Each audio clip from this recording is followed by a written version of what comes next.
All right, so let's dive into this idea of becoming fluent in English by the end of 2025. A great goal. Yeah, it is a fantastic goal. And we've got just the thing for you. We're looking at this YouTube video by Alina Race, all Yeah. about really getting to that fluency. Mm, And I think it's interesting because it really is kind of like that personalized touch, yeah. you know? What I think is so cool about this video is it really highlights how you've got to shift from being someone who just passively takes in English, like Mm, watching TV or listening to music, right. to someone who actively speaks it. Yeah. And that's a big difference. It's a huge difference. It's like, watching cooking shows all day, but Mm. never actually cooking anything. Yeah, you're not going to learn to cook that way. No. You have to actually Yeah. get in there and make the food. Right. You've got to produce it. Yeah. And that's really what Alina is talking about in this video. It's about Yeah. moving from that passive consumption to really producing the language. Exactly. Yeah. And she's got a really clear plan for doing that too. Like she breaks down how much time you should be spending on each skill every day. Yeah, I thought that was fascinating. Like the specific numbers she gives are really interesting. Yeah. So for speaking, for example, she suggests 40 minutes a day. That's about 3 to 4 hours a week. Okay. So not an insane amount of time, but I'm curious why is that specific time frame so important? Well, it's kind of like working out a muscle. Mhm. If you want to get stronger, you have to lift weights consistently. Mhm. And it's the same with language. The more you practice speaking, the more fluent you become. And 40 minutes is a good chunk of time to really get into a conversation and start thinking in English. So it's about building that muscle memory almost, like Yeah, with any other skill. exactly. Okay, that makes a lot of sense. Now, what about listening? How much time does she recommend for that? An hour a day. An hour a day. Yeah. Okay, so that's more than speaking. I'm guessing that's because you're just sort of immersing yourself in the language. Yeah, you're surrounding yourself with the sounds of English. Right. And that's really important for developing your ear and getting used to the rhythm and intonation of the language. So it's about 7 to 8 hours a week Okay, of listening. gotcha. And then for reading, she suggests 50 minutes a day. That's right, about 6 to 7 hours a week. Okay. Now, I'm assuming this isn't just like skimming through articles on your phone. No, it's about active reading. Yeah. And she particularly highlights the importance of reading aloud. Oh, that's interesting. Yeah. Why is that? Well, because when you read aloud, you're engaging more of your senses. Oh, You're seeing the words, you're hearing them, and you're also feeling them in your mouth as you speak them. yeah. And that helps you to internalize the pronunciation and the grammar patterns more effectively. So it's like a multisensory learning experience. Exactly. Okay, I like that. And it makes sense. It's like you're not just reading the words, you're really experiencing them. Right. All right, so we've got speaking, listening, reading. What about writing? How much time should we be spending on that? She recommends 15 to 20 minutes a day for writing. Okay, so a little bit less than the other skills, Yeah. which makes sense, I think. It's still important, though. Oh, absolutely. Even short bursts of writing practice can make a big difference. Yeah. Now, the video also goes into some of the common challenges that English learners face. And the first one is finding a speaking partner. Oh, yeah. I think that's a big one for a lot of people. Yeah, it can be tough to find someone to practice with regularly. Hmm. But Alina's advice is to just embrace every opportunity to speak. Okay. Aim for at least 3 conversations in English every day, even if they're just 2 minutes long. Wow, so she's really pushing us to get out there and talk, She is. which I think is great. I mean, It's the best way to improve. it is. It's about putting yourself out there, even if it feels a little awkward at first. Right. Yeah. The more you do it, the easier it gets. Right. And you know what I love about that is that it doesn't have to be this formal thing. No. Like, you don't need to sign up for a class or find a tutor. You can literally just talk to anyone, Exactly. even strangers. Yeah, strike up a conversation with the barista at your coffee shop or the person sitting next to you on the bus. I love it. It's about finding those little moments of immersion in your everyday life. Exactly. And those little moments can add up to big progress. They really can. All right, so we've talked about the importance of speaking, but what about staying motivated? That's a great question. Because, it's easy to get excited about something new Yeah, and then lose steam after a week or two. right. So how do we avoid that? How do we stay consistent? Well, Alina makes a really important point about motivation. Hmm. She says that relying on motivation alone is a recipe for disaster. Oh, really? Yeah, because motivation comes and goes. Right. What we need is discipline. Discipline. Yeah, So it's less about waiting for inspiration to strike and more about building a habit. exactly. It's about showing up consistently even when you don't feel like it. Okay, so how do we do that? What are some practical tips for building that discipline? Well, she suggests setting achievable goals, Oh. tracking your progress, and celebrating your milestones. Okay. These small wins can make a big difference in keeping you motivated. So it's like giving yourself little rewards along the way. Yeah, exactly. Okay, I like that. And it makes sense. You know, when you see that you're making progress, it's easier to stay motivated. Right. It gives you a sense of accomplishment. Absolutely. Okay, so we've talked about motivation. Let's move on to another common challenge. Grammar and vocabulary. Yeah, those can be tricky. It can be really tough, especially when you're first starting out. It can feel like there's so much to learn. It can be overwhelming. Yeah. But Alina reminds us that grammar and vocabulary build gradually over time. Okay, so it's a marathon, not a sprint. Exactly. And she suggests a really simple but powerful technique, reading aloud. Oh, we talked about that earlier, right? Yeah, we did. How it helps with pronunciation. Right. But it also does wonders for internalizing grammar patterns. Okay. When you read aloud, you're not just passively absorbing the words, you're actively processing their structure Okay. and how they fit together. So you're kind of training your brain to recognize those patterns. Exactly. And she also recommends actively learning 3 new words every day. Okay. Small, consistent steps like this can really expand your vocabulary over time. Yeah, it's not about memorizing the dictionary. Yeah. It's about gradually enriching your language. Right. Okay, that makes sense. Now let's talk about the emotional side of things, because I think a lot of people, myself included, struggle with shyness and the fear of making mistakes. Yeah, that's a very common challenge. So what's Alina's advice for dealing with that? Well, she encourages us to be kind to ourselves. Okay. And remember that mistakes are an inevitable part of learning. Right. It's easy to get caught up in that idea of perfection, Yeah, but mistakes are really just learning opportunities in disguise. exactly. So we should embrace them. We should. Okay, I love that. And I think it's especially important when you're learning a new language. It is, because you're bound to make mistakes. Right. And that's okay. It's all part of the process. Exactly. The video also stresses the importance of stepping outside your comfort zone. Okay. The more you push yourself to speak, even if it feels awkward at first, the more confident you'll become. So it's about facing those fears head on. Yeah. Okay, Perfect. that place.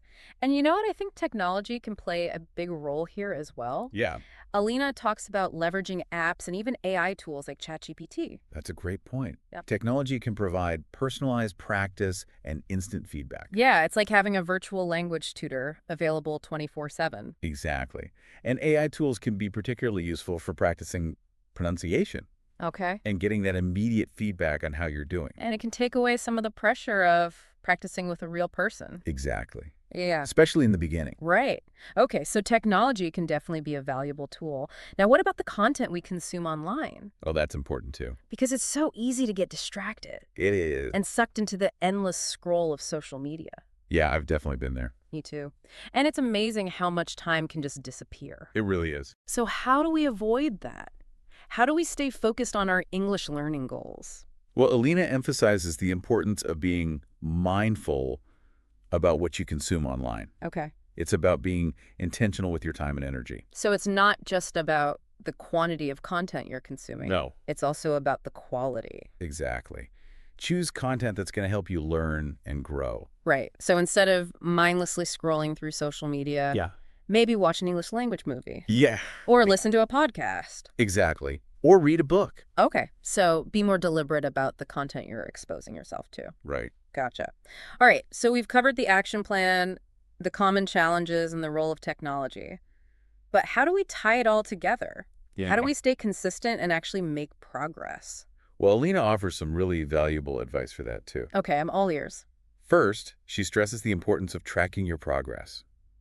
She even provides a tracker in the video description, which you can customize to fit your own goals. Oh, I love that idea. It's like having a visual representation of your progress. Yeah, and it can be really motivating to see how far you've come. Right, because sometimes it's easy to forget. It is. You get so caught up in the day-to-day that you lose sight of the bigger picture. Exactly. So having a tracker can really help with that. Yeah, it can keep you accountable and remind you of what you're working towards. Okay. So track your progress. Got it. What else? Well, she also emphasizes the importance of remembering your why. Your why. Yeah, why are you learning English? Oh, okay. What doors will it open for you? Yeah. Keeping that bigger picture in mind can help you push through those moments of doubt. So it's about connecting with your deeper motivation. Exactly. Okay. That makes sense. Because when you have a strong reason for doing something, it's easier to stay committed. Right. Okay. So track your progress. Remember your why. Anything else? Well, she also talks about the importance of finding a support system. A support system. Yeah. Okay. So like friends and family. Yeah, people who will encourage you and help you stay on track. Right.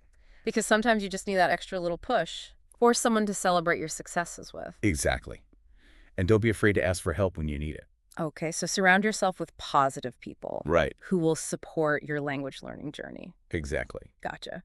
And you know what? Sometimes that might even mean distancing yourself from people who are negative Oh, yeah. or who make fun of your efforts. It's important to protect your energy It is. and surround yourself with people who believe in you. Okay, so choose your company wisely. Right. Gotcha. And one last tip that really resonated with me was Alina's emphasis on discipline over motivation. Oh, that's a good one. She actually compares motivation to a disloyal friend She does. who comes and goes as it pleases. Right. But discipline, she says, is the reliable companion. Yeah, the one who's always there for you. Exactly. So it's about building that muscle of consistency. Yeah. Showing up for yourself day after day, Even when it's hard. even when you don't feel like it. Exactly. Okay, so discipline over motivation. Got it. I like that. And it makes sense because motivation can be fleeting. It can. But discipline is what gets you to show up, even when you're not feeling it. Exactly. Yeah. It's about making a commitment and sticking to it. Right. And it's about building that habit Yeah. of practicing English regularly. Exactly. Okay, I think that's a great place to wrap up this part of our deep dive. We've covered a lot of ground today, Wait.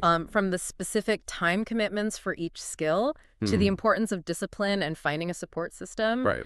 But the key takeaway, I think, is that becoming fluent in English is a journey. Yeah. It's not something that happens overnight, It takes time and effort. but it's definitely achievable It is. if you're willing to put in the work. And if you have the right mindset.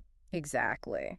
So stay tuned for part 2 of our deep dive, where we'll explore some more of Alina's tips and strategies for mastering English. Sounds good. So we were talking about staying motivated, and I think it's fascinating how Alina talks about using even jealousy as a motivator. Oh, yeah. Like not in a, negative way, Right. but as a way to fuel your own growth. Yeah. She talks about how it's natural to feel a little envious sometimes when you see someone who's already fluent in English. Right? But instead of letting that jealousy drag you down, she says you can use it as a source of inspiration.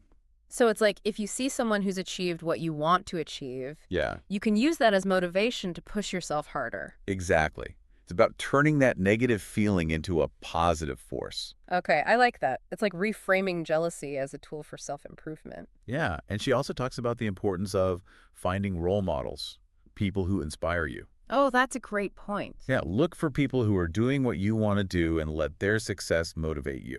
Okay, so it's not about comparing yourself to others in a negative way. No. It's about finding inspiration from their achievements. Exactly. Okay, I like that. So we've covered a lot of ground in this deep dive. Yeah, we have. From the specific time commitments for each skill to the importance of discipline and mindset.